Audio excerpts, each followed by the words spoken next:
All right, well, let's get into our top 20 thrillers of all time. So we each have a list of 20 we've prepared here. So what we're going to do is we're going to go around one by one, and we're going to give 20 through 11. So, maybe saying a sentence or two on each of them from 20 through 11, giving them all at once for each of us. And then once we get to our top 10, we'll go one by one. We'll each give our number 10, each give our number 9. And we'll go a little more in depth into it, but we'll start with Cian as the guest. So from number 20 down to number 11, let's hear your top 20 through 11 thrillers of all time. And we also talked about this before we clicked record, that thrillers, genres in general are hard for movies. Some of them are obviously clear cut. You're like, that movie is clearly a thriller. There's some that kind of blur the lines. This isn't a draft, so we kind of said, like, you know what, if someone considers some a thriller that the other people really don't, it's their ranking. So do what you please. But obviously we know, like, IMDb and Letterboxd lists like 3 to 5 genres for every movie. So a lot of things could be considered thrillers that maybe aren't necessarily thrillers, but it's a ranking, not a draft. So let's hear it. 20 through 11, Cian, the floor is yours. In 20, one of my favorite David Lynch films, Blue Velvet. 19 is a film that used to be in like my top 30, but the more time goes on, I dislike it more and more, but I still have it in my heart. So it's Nightcrawler. 19. 18, The Wages of Fear. It was remade by William Friedkin, who died recently, who did Sorcerer. Wages of Fear is the French version, and it's really good. More people should watch it. 17 is a really underrated film named Narc. One of my favorite openings of all time. It's like 8 minutes long, and it's just breathless throughout the whole thing. One of the best political movies of all time. In 16, I have Z. 15, I have Memento, my favorite Christopher Nolan film. 14, a film that I don't talk about as much as I should because I love it. JFK. Never see anybody talk about it, but it's 3 hours long. Find it so entertaining. 13, another film nobody talks about is The Invisible Guest. I think whenever somebody asks for a recommendation, that's like my go-to because it's 2 hours long, has a great plot twist. It's full of twists and turns. It's just really accessible and enjoyable. 12 it's very similar to Hitchcock films. Nobody talks about it, but I actually like this more than every single Alfred Hitchcock film, and nobody talks about it. Bunny Lake is Missing, number 12. And 11, one of my favorite Akira Kurosawa's, High and Low. Wow. I did not expect to have not seen as many of them as I have. I've probably seen half of them. That's crazy. Yeah, well, 10 through 1 is more it's 10 through 1's more generic choices, but 11 till 20 is a bit. I like the picture. There's a few that I definitely have on. Well, Blue Velvet was one I didn't know if we'd consider that a thriller. Yeah. Lynch is kind of weird where it's like they're like mystery is the primary thing, but I guess they're all kind of thrilling in their own way. So I might have to squeeze that in mind, to be honest. Tyler, do you want to go first so I can just make these changes? Yeah, sure. Yeah, JFK is a beast of a movie that I since Oppenheimer came out, a lot of people made the comparisons to JFK and Oliver Stone, and it's a 3.5 hour movie that ever since I heard the comparisons, I'm like, well, I loved Oppenheimer, so I really want to dive into JFK. But yeah, the 3.5 hour runtime has just been intimidating for me. But that's one that like I've almost pressed play on so much the past couple of weeks. So maybe there's my sign. It's in your top 20 thrillers that I need to give it a watch because cast is crazy. Kevin Costner, Gary Oldman, good. Tommy Lee Jones, Donald Sutherland, John Candy. Yeah, I need to watch it as well. Joe Pesci. John Candy, really out of place. Yeah. All right, so, okay, Seth, you want me to go? So I'll go 20 through 11. So at 20, I have Good Time by the Safdie brothers. Really enjoyed that one. Didn't see it until last year, but was blown away by how much I enjoyed it. Robert Pattinson in general, I feel like the general public just needs to start diving into his filmography deeper than just the Batman and the Twilight movies, because that's what obviously like 99% of people know him from, but between the Batman and Twilight, he had so many gems of movies, including Tenet, which I really love, but it's not on my top 20 list. 19, I have Shutter Island. 18, Get Out, which obviously Get Out's like a big, like, is it a thriller? Is it a horror? But I'm counting it here as a thriller. I'd say thriller. Yeah. I'd say thriller. Yeah. Either way, if you're going to call it a horror, it's also a horror thriller, whatever.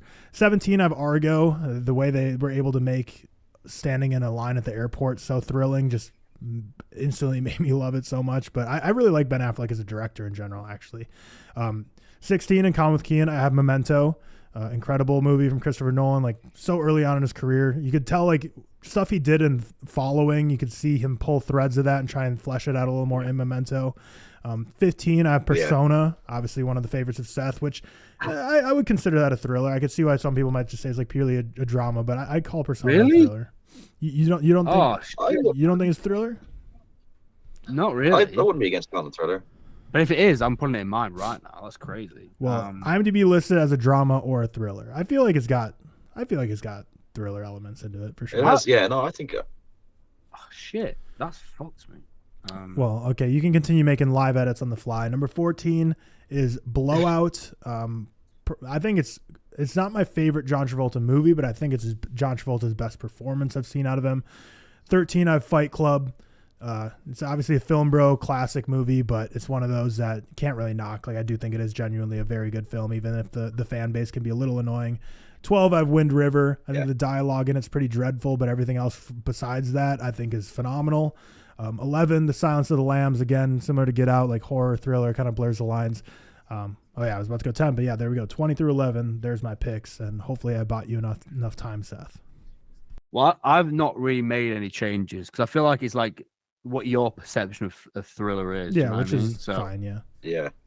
I'll go. So 20, I've got Kotoko, which is the Shinya Sakamoto anxiety-inducing, kind of horror, thriller, amazing film, really, really vastly underappreciated in his filmography especially, but altogether I think it's incredible. 19, I've got Blue Velvet, which was Mulholland Drive, but Blue Velvet I kind of have higher than Mulholland Drive, so I'm going to go with that. 18, I actually have The Lighthouse, which I don't think is a horror. I personally consider The Lighthouse a thriller. 17, I've got Prisoners. 16, I've got one of my favorite Hitchcocks, Rear Window. I believe it's second. 15, I have Park Chan-wook's The Handmaiden. 13, 14. I went from 15 to 13 then. Can we ignore that? 14, I have Satoshi Kon's Perfect Blue, a relatively recent watch for me, but one that blew me away completely. I think it's a genius script. 13, I have Michael Haneke's Funny Games, the original, not the American remake, which I haven't actually yet seen, but I know he did it, so I probably should watch it. 12, I actually have Unbreakable, M. Night's Unbreakable, which I consider it was listed on IMDb. I'm sure George will love that pick, Tyler. Hey, no hatred's coming from me. You know I'm more of an M. Night fan than both Cam and George. And Unbreakable is a 4.5 out of 5 for me, so I'm a big fan. And 11, I actually have my favorite Hitchcock. And granted, I've only seen 9 or 10, so I'm not, well versed in his filmography. But Dial M for Murder, I think it's so much fun. I love Dial M for Murder. I think it's a fantastic mystery thriller, and that is going to be that's 11. So I'll go with that. All right, there we go. There's all 20 through 11s. Now we're going to just go one by one, just listing off our top 10. So number 10, what do you got, Cian? Let's hear it. And you can go a little more in depth into this one, why you love it or something than we did with the 20 through 11. So number 10, Cian, number 10 thriller of all time. Okay, so kicking off my top 10 is a film made in 1949. And typically films from that era, I don't really like. I don't like the dialogue or the settings, or I just don't like how it looks or feels. I don't like classic Hollywood films. I don't like 40s or 50s much. But this is the exception. The Third Man, Carol Reed's The Third Man, is exceptional. Love it. Number 9 is maybe the hold on. We're going one by one now. Underrated. So we're going one by one now. So okay, 10, you got it good. The Third Man. So I remember I did a TikTok series back in the day of like movies where someone comes in at the very end, like a big name actor comes in at the very end, surprisingly, and everyone in the comments was always like, The Third Man is a perfect example of this with Orson Welles. Spoiler alert to a movie from 60 years ago, but he comes in at the very end, and that's like kind of like the first example, at least that I know of, where it's like a very well-known actor who's just like not in the movie for the majority of it, and then comes in at the very end and just throws a wrench into the plot. So yeah, Seth, number 10. Or wait, no, it's me number 10, I guess, because I guess we were going the other way. My number 10 is Parasite. Not a very controversial pick there. Parasite. It's an incredible movie. It's actually not my highest rated Bong Joon-ho movie, but phenomenal movie. That's more credit to Bong Joon-ho as opposed to a slight to Parasite. Yeah, that's fair. I think Parasite is one of those films, and I will go into that in a bit, actually. I think Parasite is one of those films that got so much praise, and it does kind of annoy me, Parasite, in a way, because it obviously was the first non-English language film to win Best Picture, so it gets spoken about more than thousands of other non-English language films. But I do think it deserves all the plaudits it gets. I think it's that good, so it makes sense. My 10 is going to be one that I don't need to speak about too much. One that kind of the earlier one to get me into film. Watched it like 10 years ago with my mum for the first time. Silence of the Lambs, of course, is granted to be on a lot of lists, and I do think it stands up as being one of the best thrillers I've seen. And this, I actually realized, well, my 10 to 1 is where I get into my 5 out of 5s. So thriller is actually the genre I have my most 5 out of 5s as well. So I've got 10 in the thriller genre. So yeah, Silence of the Lambs is my number 10. Nice. All right, Cian, number 9.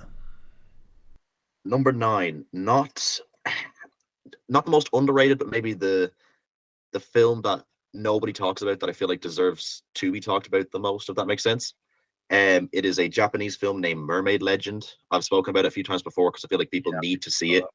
It's like it's a revenge film about a woman who's trying to get vengeance after she's done wrong. We'll put it simply. After she's done wrong.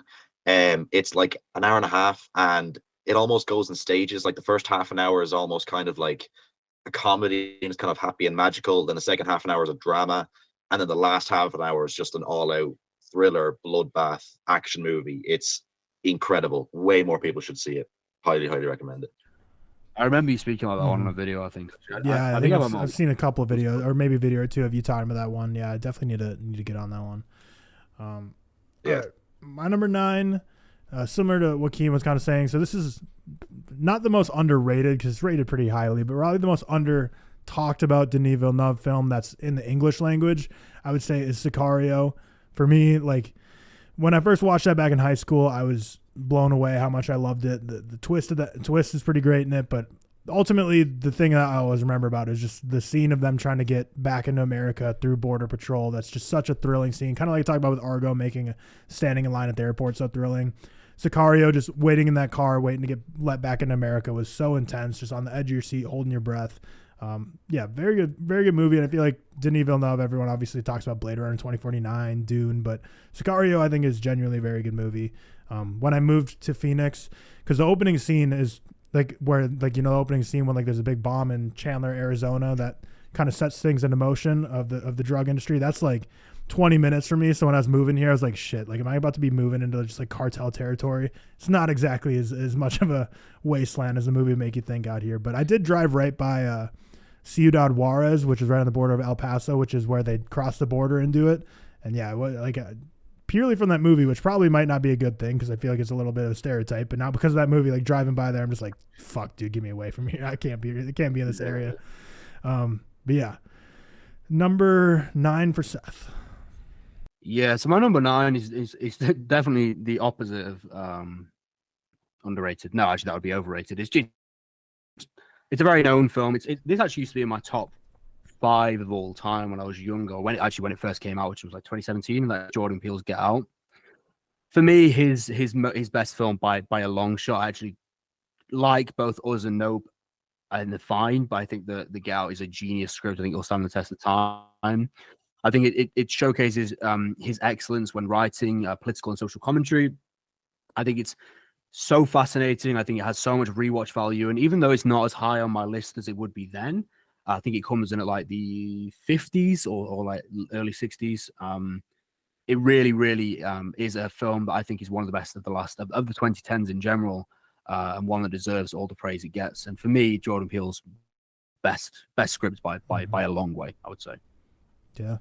It's just such a crazy debut too, because obviously before that 99% of people knew him just as the guy from Key and Peele, as a sketch comedy, silly, goofy video making kind of guy, and then to drop Get Out from that perception of him just as a silly comedy guy making sketch comedy with Keegan-Michael Key to that was just such a crazy dichotomy. I also think that like it's also kind of put him in a bit of a disadvantage in releasing Get Out as his debut, because a lot of the negative reception, not from myself, but a lot of the negative reception from Us and Nope was that they were let down after Get Out, and they kind of wanted to see a similar formula where it followed the same sort of horror-ish lead, whereas Jordan Peele has a lot of ideas that he wants to execute and a lot of different commentaries he wants to execute, but everyone is expecting similar themes, a similar film, and a film of the same stature, which is going to be very, very hard, because when you set yourself up for an amazing debut, Get Out, in my opinion, is one of the better debuts I've seen. It's like, okay, Cian, for example, you've seen The Night of the Hunter, haven't you? Charles Lawson's Night of the Hunter. Yeah.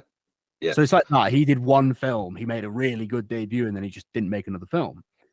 Because at the same time, it's like when you make these great debuts, it's so hard to get out of people just knowing you for that and just focusing on that. So I think it actually puts them a bit of a disadvantage just how good Get Out was, in my opinion. I know a lot of people actually think that Nope is one of his best films, his best film. I think it's very much a choose whichever one fits best. But yeah, for me is definitely my top kind of 5 of the 2010s, I would say. Cian, number 8. Number 8, a film that Seth already talked about. I feel like Seth and I are like the two people who are dragging this film through film talk. Unbreakable. Yes. Love it. My favorite superhero film. One of the films that properly got me into film. I remember my cousin showed it to me, and one of my favorite plot twists of all time. Some of my favorite characters of all time. Bruce Willis's best performance by like a long way. I agree. Yeah. Yeah. The score as well. I think James Horner did the score. One of my favorite scores ever. Yeah, really, really good film. Favorite superhero film, and a film that should get a lot more love. Especially, I watched a few episodes of this, and it was getting a bit of a stick from a few members who aren't here today. But it's a film that should be appreciated a lot more. No, I'll tell you what it is, Cian. It's a film that would get a lot more appreciation if it wasn't directed by a certain M. Night. That's literally it. That is true. That is. And like Tyler, I know you liked it, didn't you? Unbreakable, I'm pretty sure. Yeah, 4.5 out of 5 for me. Same rating as both of you. Oh shit. Yeah. Yeah, exactly. We're the Unbreakable Defenders squad right here. I'm not an M. Night hater. Like, I dislike some of his movies, but I'm definitely not Cam and George in terms of being very anti M. Night whatsoever. But yeah. What did Cam give Unbreakable? I think he's seen it, actually. I actually don't think he has seen it. But to be fair, I lumped him in with George, but Cam's not really as it's mainly just George. It's very anti M. Night, but George gives it a 3. So I guess that's like the peak of him for M. Night is a 3. So not great. I also don't think it's the best M. Night film though. I do think Signs takes that spot for me. I love Signs so much, man. I know you're not huge on Signs, are you? I'm not. No, I feel like Signs in The Village. I love The Village. It's kind of one or the other. They're similar films, but I feel like people either love one and then don't like the other. I think Signs is decent. I don't really like the whole twist element to it. But I love The Village. I think The Village is a really great film that more people should talk about. Again, the twist in it is not great, but visually it's amazing. It's great in The Village. I think it's really I feel like there's nothing in the writing that builds up to it. It's just kind of like revealed and you're there like, oh, there. I guess I know what you mean actually, because I like The Village, but I don't love it. It's not near my favorite M. Night, but Signs is. I think it maybe is a pick and choose, especially with that.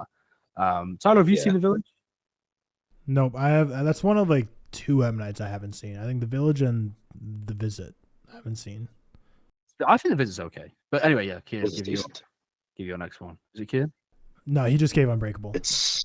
Oh yeah, sorry. So my number 8 debut. I don't think it's his best film, but I think it's my favorite film of him, and it's Quentin Tarantino's debut of Reservoir Dogs. Just absolutely love the entire script. All the cast is incredible. The ear scene is just crazy. I love the steelbook I've seen some people have on TikTok of Reservoir Dogs with like the slip cover with the. Do you have it, Seth? Yeah. Okay. Because I remember, I think you've seen it too. It's the slip cover that has like the bloody ear, just super gnarly. But yeah, I think Pulp Fiction to me is the best Tarantino, but Reservoir Dogs is probably my favorite Tarantino. And Seth is next, but I'll just fill some airtime while he's feverishly searching for his steelbook. Is it that one? Yeah, that steelbook's nice. Yeah, it's sexy. I really like this one. Actually. Yeah. I've seen it before. Yeah. Number 8. Is it me? Seth. Yep, number 8. So I will go for one that was already spoken about by Tyler, and that is one that I actually didn't realize would be this high for me, but yeah, shows how good it is, and that is Bong Joon-ho's Parasite. Again, like Tyler said, not my favorite film of his, so I'm assuming we both have one coming up. I would take an assumption there. Yeah, Parasite I think is genius, genius commentary on social classes, on the rich, on the poor, on family dynamic. I think it's basically 2 films in one, and I think it is as impressive as everyone makes it out. I do wish people would speak about Bong Joon-ho's other projects as much as Parasite is touched on, because I think what Bong Joon-ho excels at is putting comedic elements into films which are of a really dark nature, like a film we'll speak about down the line, and like others as well, like Host, Snowpiercer, Mother, for example. But I think Parasite is as incredible as most people say it is, and I do believe it's to be. I think it might be my 3rd favorite of the 2010s, somewhere around there. So it's definitely really, really high up, and I think it's I think it's a really, really great film that deserves all the praise it gets.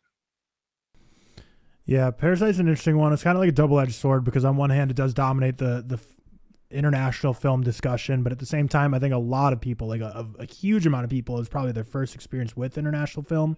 So expose them to South Korean film, especially. Like people probably saw Parasite that just aren't super well versed in film, but they saw, it won an Oscar, everyone's talking about it, I'll watch Parasite. Maybe that introduced them to Park Chan-wook, and then they started diving into international film a little more and branching out from there. So I think for half the people, they saw Parasite, and that's still probably like the only foreign language film they've seen. And the other half of people, I think it was a great like entryway into starting to expand their taste. So yeah, it's kind of like there's pros and cons to it being so heavy in the conversation. I actually agree with you because I think Parasite also did a thing where actually probably helped Park Chan-wook be more popular as a director in the Western audience as well, because of the fact that you'll notice a lot of the time when it comes to people who haven't watched as much films as Cian per se, which is everyone most of the time, but Cian's a bad example anyway. But when people have started watching film, you'll notice when they say that kind of what country they like a lot of film from, it often tends to be South Korea. With Park Chan-wook's films and with Bong Joon-ho's films, and I think part of the reason for that is Parasite putting those on the map. I think that's why Oldboy has become so popular in the last couple of years. When I first watched Oldboy back in 2017, I spoke to people in real life about it. No one had heard of Oldboy. No one had heard of it. In a non-film space anyway. Whereas I speak to people now, and a lot of people have heard of Oldboy, and it's really making its way up, especially with the restoration they're delivering this year in America. You're getting like a 4K release and stuff like that. I do think it did a lot of good. It just annoys me how people don't talk about other international films, and it's always Parasite because that was the one that got the plaudits in the Western audience. But saying that, I do think it's amazing. So yeah, definitely deserves to get that praise. Yep, for sure. All right, Cian, yep. Number 7. 7th is a film that I have talked about a fair bit on my TikTok page. It's Amores Perros. After I watch a good film and I think my mom would enjoy it or my dad would enjoy it, I always rewatch it with them just to show them a good film, but also to rewatch it, just to watch it again. And that's one of the films that I could not show my mom. My mom loves dogs. We have 7 dogs. I could not show the film to my mom because she's a bit sensitive. Like I showed her Oldboy and that was like teetering on the edge of being a bit too much for her. But something that's as like brutal and has scenes like Amores Perros has with dogs in it, I could not show that to her. I'm not watching that. I haven't watched this for ages. If it's got like weird dog murdering scenes, I'm not watching it.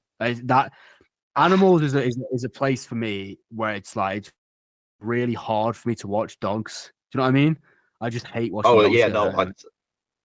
There's one scene in it where it's like in my skull, like ingrained in my mind. It's like it's trauma. As it happened, I don't really get I don't really have like my jaw drop per se when I'm watching a film, but that's as close as I ever got. It was like I think I watched it in bed on my computer at like 3 a.m. and I literally like stayed up for like 15 minutes after it with like my eyes like hollowed out. Like, what did I just watch? That was on your disturbing movies list, was it not? That you posted? Yeah, it was. Yeah, I've had that on my watch list for ages. I think it's on Movie or BF5. I've done watch this for ages, but that is one of those that I've been deliberately putting off because I've heard of the animal sequence and stuff like that, and that really. Do you know what I mean? It's different when it's like dogs and stuff, and you own dogs and you've had dogs. It's really hard to watch a lot of the time, but I do need to get around to it because I've had messages of recommended Amores Perros for me like so many times. So yeah, I definitely get why you'd have it though. Yeah. Tyler. Yeah, my number 7 is what Seth and I were kind of preluding to. It's Memories of Murder. It's I hold it higher than Parasite personally. Like Seth also prefaced earlier, he blends comedy in so well with just some of the most visceral imagery and thrilling and dark scenarios in his films, but like the drop kicks, the banter between the detectives in the office, like there's just so much moments in that like give you a relief of a chuckle. Yeah, the drop kicks are amazing, and then the final the ending scene is just so memorable as well. Aptly named Memories of Murder. Yeah, so good. I put it off for so long and finally watched it. Like it's one of the first films I watched in 2023, and yeah, it's my favorite Bong Joon-ho. But in general, like you're saying, like most people just talk about Parasite, but yeah, like Host, Snowpiercer, like pretty much every movie I've ever seen from him, I've tended to enjoy. But Snowpiercer is probably like my least favorite, but even that's like a 7.7 out of 10 for me. So, and I haven't seen all of his films, of course, but yeah, Seth, to you for 7. Yeah. So my number 7 is one that like I would consider a thriller. I don't know if you've seen it yet, Tyler. So Cian, you can be the judge of this, and that is Michael Mann's Thief. I would personally consider it a crime thriller. There is a lot of thrilling sequences in it. I love Michael Mann's work. Well, specifically Miami Vice, Heat, and Thief. I'm not huge on Collateral personally, and I also I can't remember the name of it, but I won't go into all of his songs right now. But Thief for me is just it's one of those kind of weird comfort watches I have. I think the atmosphere provides. I think Thief is like a Taxi Driver where it's the perfect nighttime watch. It has some of my favorite sequences ever, such as the diner sequence with the conversation. I think is amazing, and I think it's so phenomenal on a technical aspect with this just endearing soundtrack, a brutal ending. The ending is so iconic and electric, and I think it also has that unique charm where some of the acting, I will even be honest, isn't to the level of what we see in a lot of action films, but I think it has that unique 80s action charm, especially with the interrogation sequences as well. And Thief, I would argue to actually be James Caan's best performance, I'm actually going to say, over things like The Godfather, over Misery, for example. I think he just excels so much. And Thief is definitely one of my probably my favorite heist film of all time, along with Heat and probably a couple of others. But I'm going to go with, Thief for my number 7. Have you seen Manhunter, Seth? No, so Manhunter, I was actually round at my mum's last week because I usually watch films with her when I go around, and we were going to put it on, but that's one that's not available on any services for some reason, isn't it? Is it the Manhunter and The Insider as well? That's the one on Disney Plus. That's the Insider is the one with obviously Al Pacino and like Russell Crowe, and I haven't seen that one or Manhunter yet, so I do need to get around to both of them. But I like everything else. I actually like Manhunter more than Thief. From what I've heard, it doesn't surprise me because Manhunter is obviously the prequel to the Silence of the Lambs, isn't it? I think prequel, or is it? Yeah, so it's the same villain. Same villain, yeah. It has Hannibal Lecter, yeah. Yeah, so I do actually need to watch that. I might watch it. Well, not today because I'm on my 2,500 film. I don't know if you guys saw my tweet, but I've been basically suggested. I basically said like someone pick my 2,500 and whatever gets the most likes, I'll watch. I know like Cian did it, and your 5,000 was it like Thomas the Tank? Yeah, your 5,000. Yeah, I got Thomas and the Magic Railroad for 5,000. Do you know what I got? I got Akira Kurosawa's Ran. I mean, you've been gifted. I know, that's one of the best films of that. Yeah, it's one. If it was a 2,500 film. That's it. It's one of my watches. I've had watched this for like years as well, so I've actually been gifted with that one. But yeah, Thief is my number 7. Cian, 6. What are you on number 6? Yeah, I have this higher than both of you, which I'm actually kind of surprised at. Parasite. I don't want to talk too much because I know both of you have already discussed it. A film that I never really talk about, and I was actually surprised when I was making the list. Do you know what I mean? I kind of avoid talking about it because I feel like everybody knows about it. But even looking at it as 6th, I'm not sure if it's right. It was in 5th, and then I swapped it with what I'm going to have next. But Parasite is still really good. I've seen it like 4 times. Rewatch value of it is incredible. I watched it expecting it to be overrated. The first time I watched it, I was like, okay, it's just a foreign film, and everybody's watching their first foreign film, and they're going to think it's amazing just because it's their first foreign film. But it really is every bit as good as you want it to be. I watched it with my mom, watched it with my dad, watched it with my cousin, watched it with my aunties. I've rewatched it with family over and over again because I know they're really going to like it. Really accessible. Probably one of the reasons why it introduced so many people to foreign films because it's so easy to like. Parasite is in 6th. Really good film. Okay.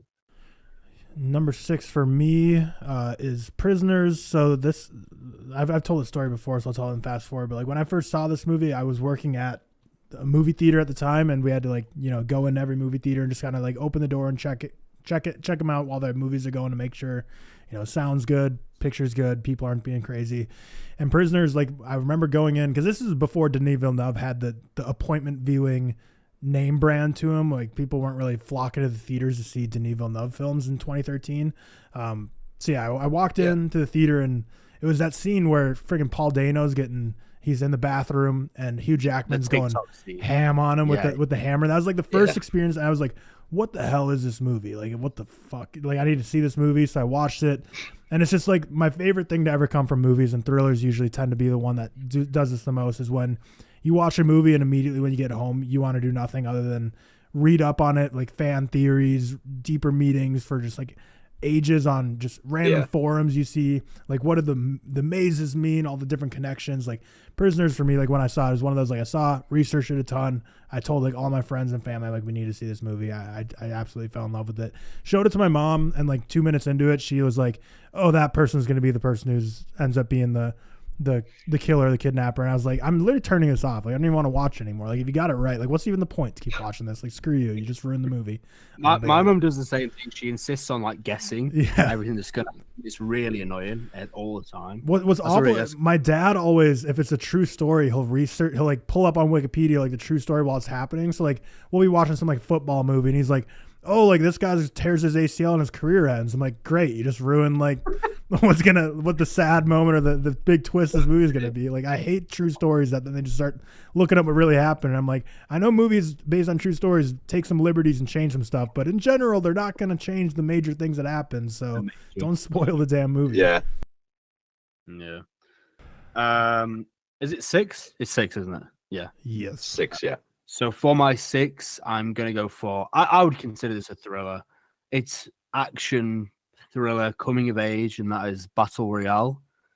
It's so much fun. Not only is it fun, it's got so much character depth. It's a twisted social, political satire.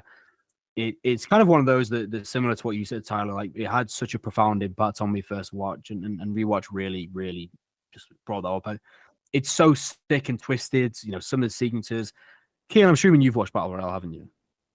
Yeah, I think, as you said, I think that was the first foreign film I ever watched. Was Really? Battle Royale. Okay. I think so, yeah. I just think it's wild. There's so much entertainment to be had.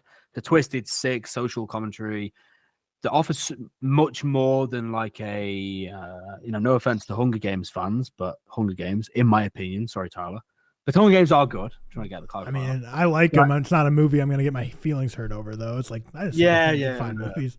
I just think it's genius. I really, really do. I think, Tyler, you'd actually really enjoy it as well. But more than that, it's such a coming of age, which showcases so many relatable issues teens face in their kind of school period years, but like pushes it in your face in a really sick and enjoyable way. And I think I think Tarantino said it was one of his favorite film from around that era. It might even be one of his favorite films ever. Yeah. I think it's top 3.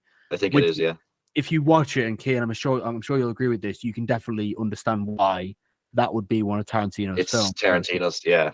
It completely, because I think you can also see where he's implemented some of his things in his films as well.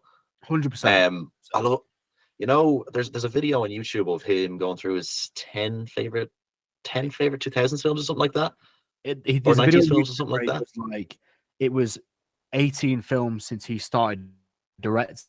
He came out in like 2009. I think that might be the one you're referring to, because I saw it recently. He like goes through like, he says like Battle Royale, Friday. He goes through like loads of different films and says the best ones from each year or something like that.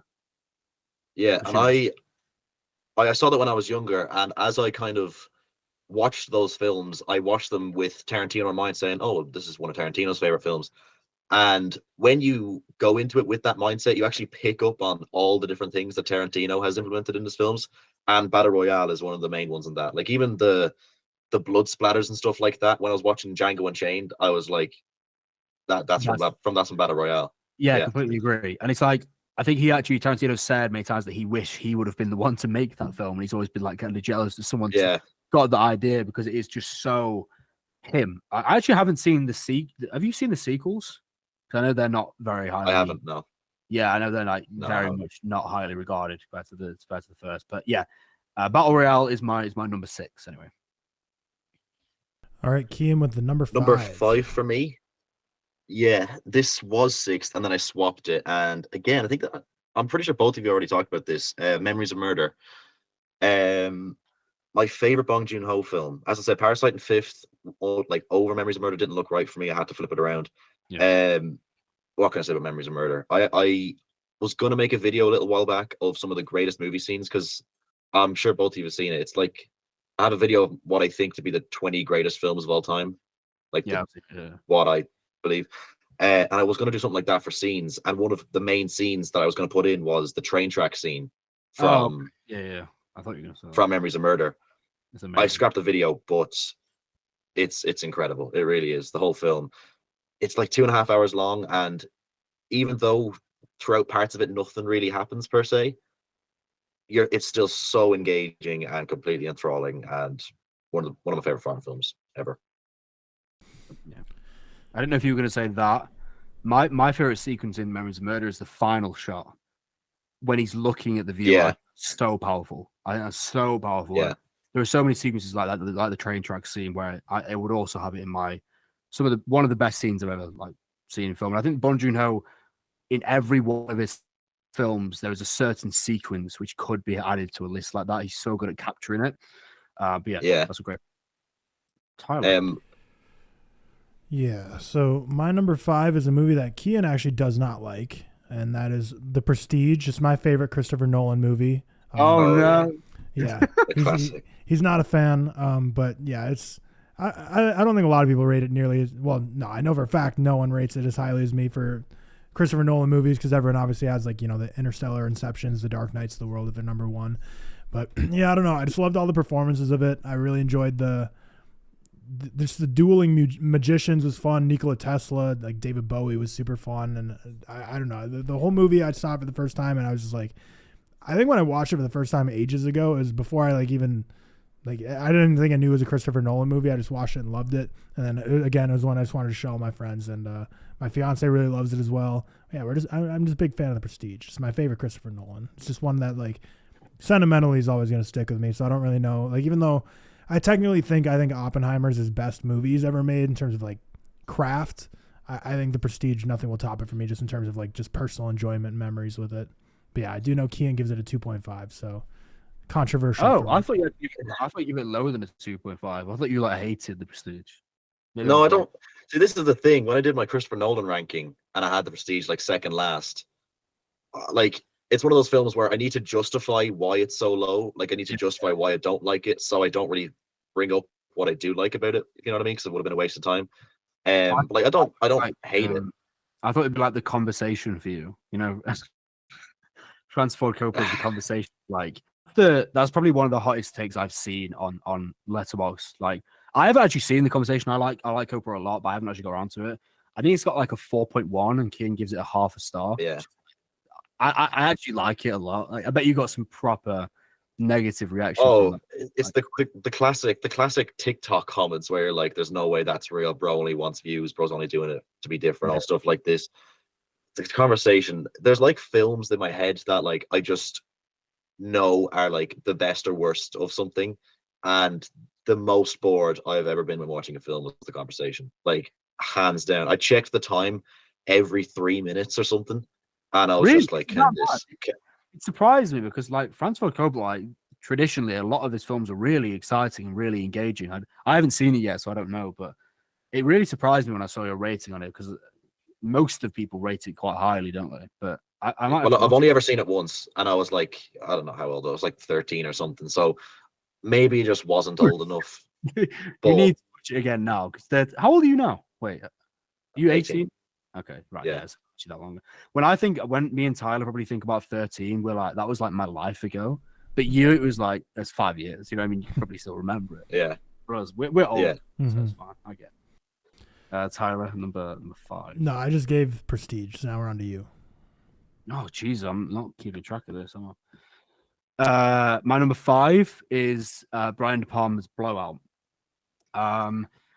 So Brian De Palma is slowly and quickly become one of my favorite directors of all time. I think he wouldn't be in my top 5. I think I've seen 10 of his films now, but Blowout is definitely my favorite. I would have included Carlito's Way in as well, but I really just don't think that's a thriller. I think you're drawing a line there. But yeah, I don't think so. Yeah, I think Blowout is a perfect mystery. I think it's just a masterpiece in kind of political cynicism with the final shot, the final sequence. a masterpiece of like cinematic paranoia. I think the use of sound is so intelligent as well, and it's rare we see stuff like that. I am going to be that cringy guy who goes on about it, but I am a sucker for a split diopter shot. I've said this so many times, but that's when they come on, I'm like, yeah, I mean, cool, whatever. It was like Rye Lane. Have you seen Rye Lane from this year? When they started introducing them, I was like, yeah, I'm in. Because I just really enjoy those. I just really like it. And I think it's just a perfectly crafted mystery that goes all the ways you want it to. It's exciting. It's got that unique kind of 80s charm, which I really like. And to echo Tyler's thoughts from earlier, I do think it's similar to Bruce Willis with Unbreakable, by far the best Travolta performance I've ever seen in Blowout by a long way as well. And Blowout is my number 5. Cian, you're number 5. Now I'm on number 4 now. Come on, Seth, get with the program. We're into my it's crazy. We're into my 5 out of 5s now. These top 4 are all 5 out of 5. So in 4th, I have The Handmaiden, the first Park Chan-wook film that I have, and not the last. I watched that film 3 times. I think that's one of my only 5 out of 5s where I didn't really like it that much the first time I watched it. I watched the first time, I think I gave it like a 6 or 7. I literally had no idea what was going on. Rewatched it, picked up a bit more of what was going on, and then I rewatched it for a 3rd time. And the 3rd time, I just was in awe of everything that happened. Park Chan-wook, I have said this a few times, I think his films are the best edited films of all time. I know editing is like a bit of a nerdy thing to pick up on, but just the way his films transition and move and flow, and it seems like every transition and cut is designed, like it's the whole scene is almost orchestrated to end up at that cut. And even just seeing how every scene transitions and moves from place to place, from person to person, I love all of that. And even beyond that, the writing is incredible. I know people don't say this much, but this has the greatest sex scene of all time, not because it's like erotic, but because I think it's the most, when people have a sex scene, I think it needs to be meaningful. I feel like, well, films do just throw sex in just to intelligently keep people engaged. Sexy, yeah, it's the most purposeful, and it actually develops the plot the most of anything. And Park Chan-wook is like, people don't realize this, but he's a romantic type of guy. He's never done an all-out romance film. In all of his films, in Thirst of romance, in every single one of them, there's always these. And I think people mostly refer to Park Chan-wook as being this guy who just does gritty, disgusting thrillers, but you watch them, there is always those romantic undertones in all of them. Even ones. Yeah. Well, in Thirst, it's between like a priest and a vampire, an old boy. I can't really say. That spoiler. The Handmaiden is obviously the 2 girls, but that's kind of twisted and molded whatever way. Decision to Leave is about a detective and a murderer. Yeah. There's all these like really niche cases of love, and even identifying that and just exploring that, I have so much fun with. So Handmaiden is my number 4. Yeah, that's a great pick. Well, you wouldn't consider Decision to Leave a thriller, would you? Like a drama romance? No, I would have, if I had have included it, it would have been 11th, maybe 10th or 11th. But no, it's okay. So that's fine. I thought you were going to say yeah. So I thought about it, then I was like, that's not a thriller, because that would have definitely been in my top 15 as well. I also agree with what you're saying when it comes to editing. I think that was Decision to Leave last year. When it comes to transitions and the edits, the smoothest I've seen by far. And I think on a technical aspect, Park Chan-wook's films are so meticulous and so well done. Also, I'll speak. Let's be honest. Everyone knows I'm gonna have another Park Chan-wook film in here, and everyone knows Cian is as well, and everyone probably fucking knows Tyler is as well. We don't know what fucking anyway, but we'll leave that out. We'll get Tyler going to his number 4. Yeah, just to continue the Park Chan-wook glazing, I do have one still to come, not number 4, and also Decision to Leave would have been in my top 20, like you guys as well. But again, when I was going through my list, I didn't really consider it a thriller.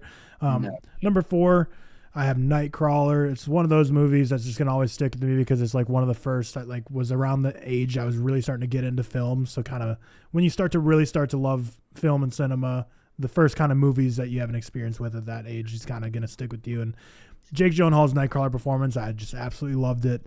I think it's crazy he wasn't nominated for an Oscar for it. I think lately he hasn't delivered nearly the type of performances that live up to the caliber that was Nightcrawler. And then also Riz Ahmed. I think he's a great actor as well, and he was a great side character in this. Just a twisted little movie. I really love the vibe. Like I don't even know how to describe it, but something about like the colors of that movie just really hit for me. It just gave it almost like a modern noir feeling to it. But yeah, Nightcrawler, a lot of fun with that one. It's actually been like ages since I've rewatched it, so who knows where it lands now. But yeah, I mean, I'm a Jake Gyllenhaal fanboy, or at least I was, especially at that age. So Nightcrawler is my favorite from him. Seth, it was close to getting my 20 as well. Nightcrawler was definitely my favorite performance from Jake as well. I think it's really, really good. My number 4 is one we've already spoken about. Both of you have, so I need not speak about it too much, and that is Bong Joon-ho's Memories of Murder. I also have it higher than Parasite. I also think it's so profound, but even more than that, it kind of like shows the gravity of the situation. Obviously, Memories of Murder followed a real case at the time in South Korea. At the time the film came out, the case was still unsolved, which is why the final shot is just so impactful, yeah. And I think, when people speak about Memories of Murder often, when I have questions about it and they say they don't really understand where the conclusion was, that's the point. That's the point of the film. It's to provide you with this notion of the real case and to provide you with the circumstances surrounding it and the murders that were happening in South Korea at that time. And I think, like Cian said, some of the most powerful shots I've ever seen, some of the best shots I've ever seen. Bong Joon-ho, his ability to create create composition and create the perfect amount of framing, blocking, and make it look absolutely perfect is unbelievable. And I also think that the comedy just adds to it as well. Like the drop kicks are just amazing. Like it's just such a funny thing to add in there. It's such a Bong Joon-ho thing to add in there as well. Of a film that's got such, the gravity. It's such a dark related film on a real true case, similar to like you might compare Memories of Murder to a Zodiac, for example, that followed a real case perspective. Actually, Memories of Murder wasn't even solved at the time. But to introduce his style of satirical content and comedy with the drop kicks and the funny dialogue and the bar fight sequence is amazing, and I love that so much. I think it's absolutely brilliant, just kicking so many people in a row. But yeah, so I am in the position same as both of you, where I do think Memories of Murder is Bong Joon-ho's best film, and I think it's my 4th favorite thriller of all time. Top 3 now we are on. Top 3. In 3rd is, I'm surprised no one has had this yet. I have Mulholland Drive. Again, bit of a question mark over whether it's a thriller. I took that out for Blue Velvet. That was originally on mine. Then you said Blue Velvet, so I put Blue Velvet in instead because I kind of just a little bit. Mulholland Drive is definitely the film that has made me think the most after watching it. I think that's the same with everybody. Again, I watched that really late one night with my cousin, and I think we finished it at like 4 a.m. in the morning. 4 a.m. And I think we only went to bed at like 7 o'clock, right? Because we went to the kitchen afterwards and we literally just went back and forth discussing everything and good mean and all that sort of stuff. And I just think it's David Lynch's magnum opus, including Twin Peaks and everything with that. Some of the scenes in it, the diner scene where he's describing the nightmare, the diner is amazing. The diner is amazing. One of the most terrifying scenes like of all time. I've never had that where someone like builds up tension quite like that, where it just builds and builds, and all he's doing is just describing a dream, and then obviously ends up in the big reveal. And I actually think the horrifying. One of the scenes in Inland Empire is kind of leveled up to that for me. There's this really scary sequence in Inland Empire. I think Lynch has them in like most of his surreal films, where these like in Lost Highway, for example, with the mystery man. So when in the bed, it's so weird. But the diner scene in Mulholland Drive is amazing. Like seriously incredible. One of the best scenes I've ever seen as well, definitely. There, you done? Yeah. So let's see. My number 3. My number 3 is also one that kind of blends the line between thriller and horror, and that's going to be from the master of suspense, Psycho. My favorite Hitchcock movie I've seen. I haven't seen all of them, but I just love everything about the Psycho universe. Like I love the original 1960 Psycho is my favorite. I even enjoyed the reboot in 1998. I thought that was very interesting. I thought Vince Vaughn was actually quite quirky and interesting in that role. But then like Psycho 2, Psycho 3, Psycho 4, really enjoyed all those. Psycho 4, super awesome to see Anthony Perkins himself like be the director of that movie. So really all the Psycho movies ever. The only one I don't like is Hitchcock, which is a 2012 movie with Anthony Hopkins playing Alfred Hitchcock. Like basically the story of the making of Psycho. That's the only one I really don't like. But all the actual Psycho films and Bates Motel, which is a TV show, which is like a prequel with the Good Doctor. So he's obviously memed. Freddie Highmore, I think his name is. But Vera Farmiga plays the mother. Like I don't know, Bates Motel even I love. Like I just think this whole Psycho universe just is something that's super right up my alley. So that's number 3 for me. Yeah, Psycho's an interesting one because it's like that's like very blurred lines between horror and thriller, like Get Out, for example. I actually had Psycho in my horror list recently when I did a video about it, so I would have probably included it on here, but I thought I'm not gonna contradict myself like that. I think it's very much whatever you think it is. It's so between. It was obviously originally marketed as a horror, but nowadays you probably see it more as a thriller because of our times has passed. But yeah, it's a great pick. It's an amazing film. I need to actually watch the sequels. My 3 is going to be what I consider to be David Lynch's magnum opus, and that is, of course, Lost Highway. I love Lost Highway. I think it's just a surrealist masterpiece. I think it has some of my favorite sequences ever. Cian, I'm assuming obviously you've seen it. I think the ending is one of the best endings I've ever seen in my life. It's when he's driving the car on the highway and his face is all going. And it's just the flashing lights, like. And the music is just like booming. I think that's so incredible. And I think that really is like a fall in love with cinema kind of thing. It's absurd. It's scary. It's definitely one of his scariest films, along with Mulholland Drive, as Cian said. And I just think it has such a unique narrative that is so hard to place. I would actually probably say it's the most pointless to try and describe. Do you know what I mean? In terms of a narrative of David Lynch, similar to like an Inland Empire, where it's like even trying to break this down is going to be just pointless because there's so many ways you can do it because Lost Highway follows such a unique pattern. But that is my favorite Lynch. Lynch is obviously one of my favorite filmmakers. So Mulholland Drive, for example, is like 4th for me, but it's still what I would consider to be. I think it's in my top 100 of all time, and it's 4th. Do you know what I mean? So it's like I love most of his films. Even Eraserhead is in my top 100 as well. So it's like, but yeah, Lost Highway is my favorite Lynch. I think it's incredible. It's a film that I just want to, like you said earlier, Cian, I watched it for the first time. Then my mom's a big Twin Peaks fan, but she's never watched Lost Highway. Made her watch Lost Highway. She really enjoyed it as well. And it's kind of one of those films I just wanted to show everyone around me, speak to people about it because it really had that much of an impact on me. But yeah, Cian, we are on number 2 now. Number 2, I think if people know me who are watching this, I think they all know that the number 1 and 2. Second is Old Boy. I've talked about Old Boy loads and loads and loads and loads. One of the best films of all time for me. The best edited film of all time for me. One of the best school time for me. Some of the best performances of all time for me.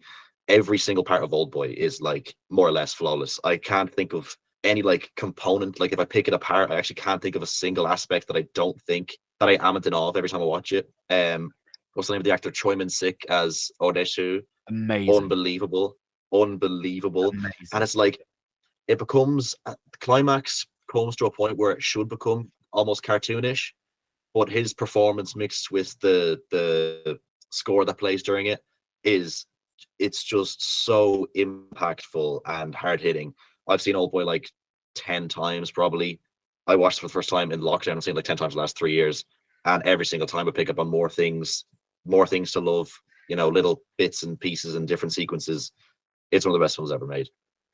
Yeah, Choi Min-sik is a phenomenal actor. Like I loved him in I Saw the Devil. He was amazing in that role. Yeah, he was also in horrifying. He was also obviously in Lady Vengeance as well, which he was great. I think he just plays that disgusting, like dirty, aggressive character in such a formidable way. And I think he's one that needs to probably get more recognition. I haven't actually seen much of him other than the 3 I mentioned, actually. I don't know if you've seen much more of him. I can't.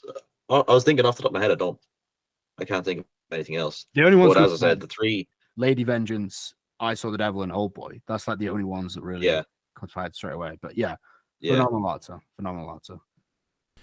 Yeah, my number 2, also Old Boy. I think it's one of the greatest movies ever made. One of the greatest movies of the 21st century. This episode works out well because we're recording this on Saturday, August 12th right now, but this is coming out not this Monday, but next Monday, the 21st, which means for people listening in America, as of a couple days ago, Old Boy is now remastered, restored, and in theaters. And it's Memories of Murder. So Memories of Murder and Old Boy, I think the only 2 that we all talked about in our top 20 list.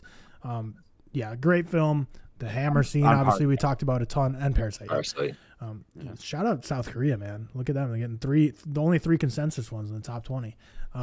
But yeah, so the hammer scene we've talked about a ton on this podcast is just incredible.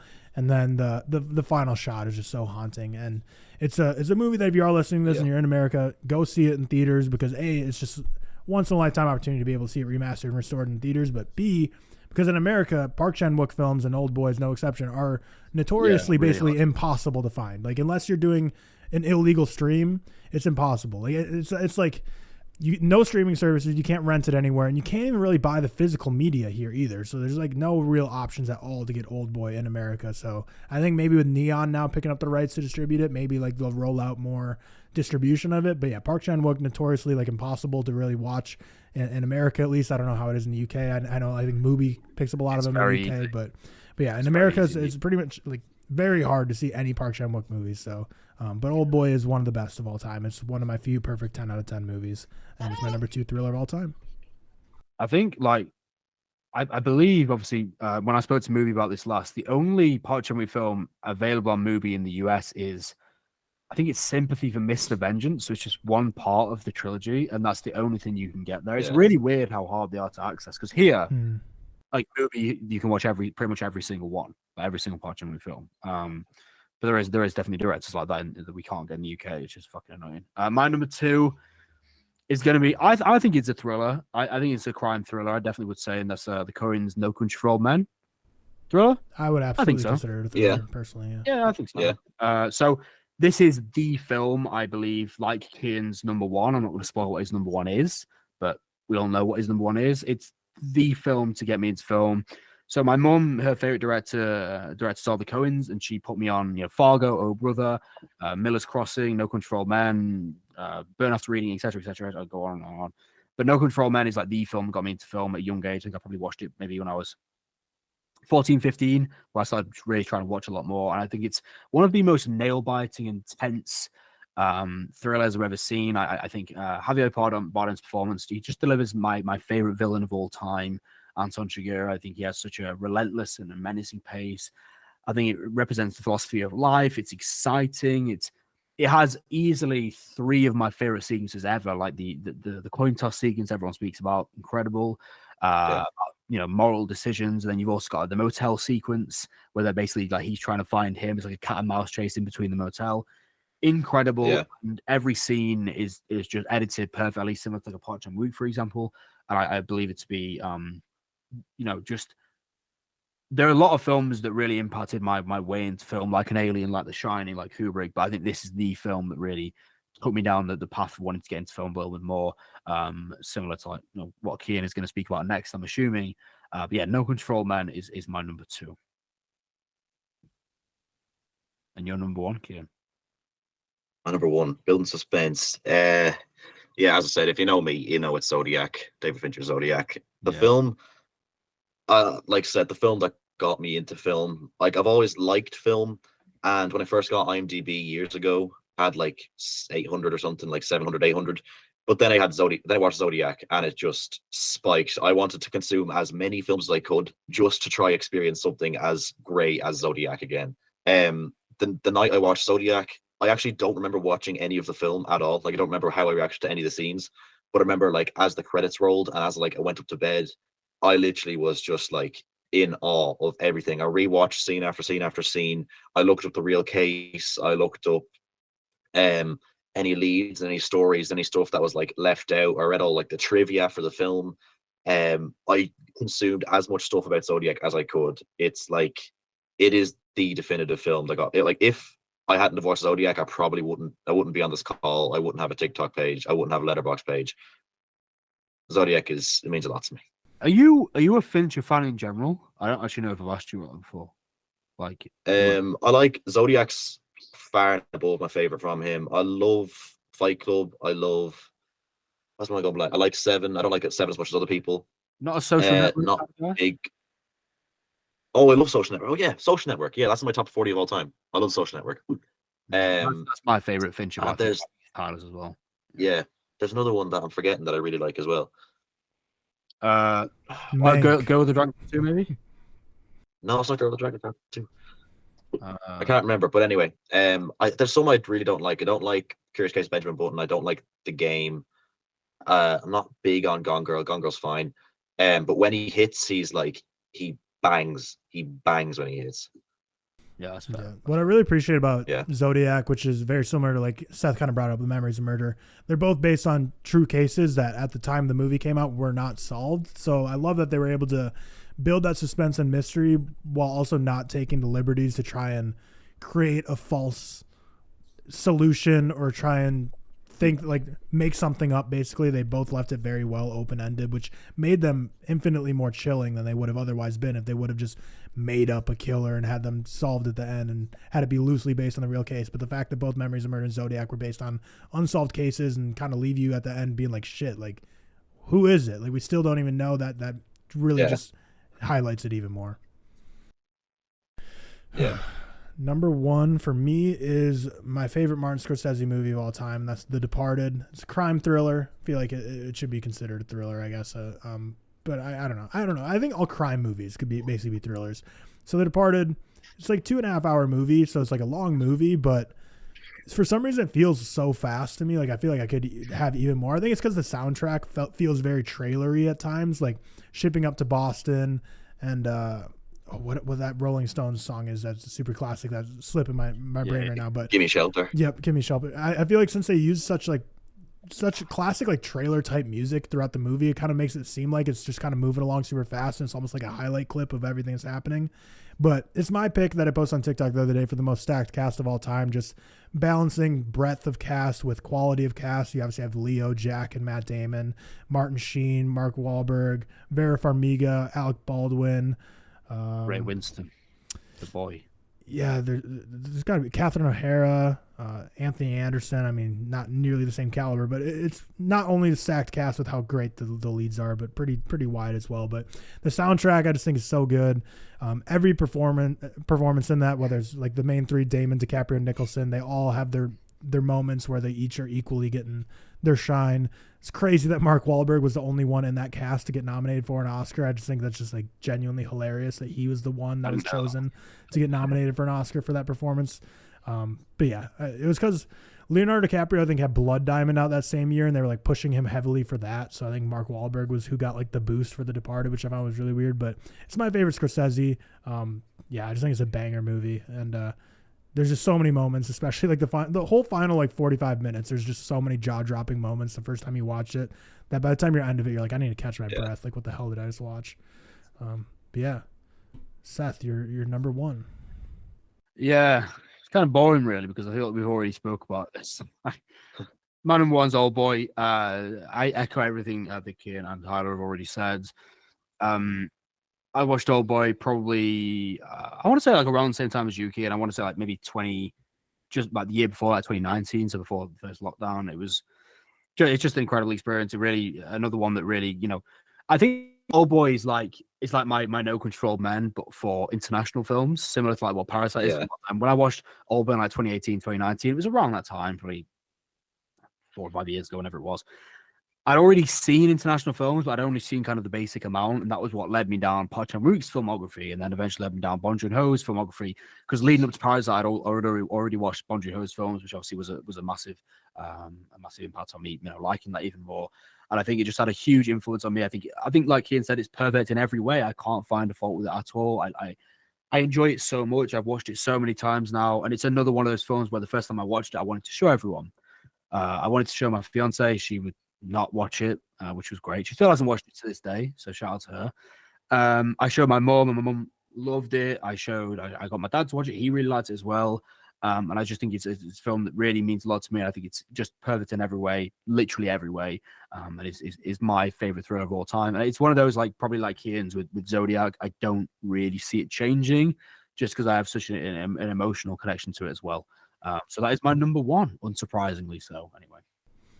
There we have it. I figure we'll each go around one more time and list them off quickly, just 20 through 1. Just list off the titles so people can be refreshed with which our order was. So I'll go to Cian. If you have the list still in front of you, you're 20 to 1. Just to list them off the titles.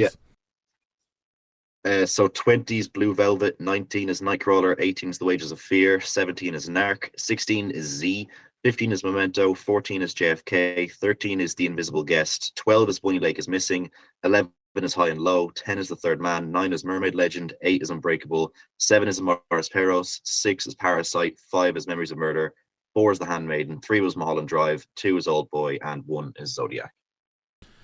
All right, mine was 20 Good Time, 19 Shutter Island, 18 Get Out, 17 Argo, 16 Memento, 15 Persona, 14 Blowout, 13 Fight Club, 12 Wind River, 11 The Silence of the Lambs, 10 Parasite, 9 Sicario, 8 Reservoir Dogs, 7 Memories of Murder, 6 Prisoners, 5 The Prestige, 4 Nightcrawler, 3 Psycho, 2 Old Boy, and 1 The Departed.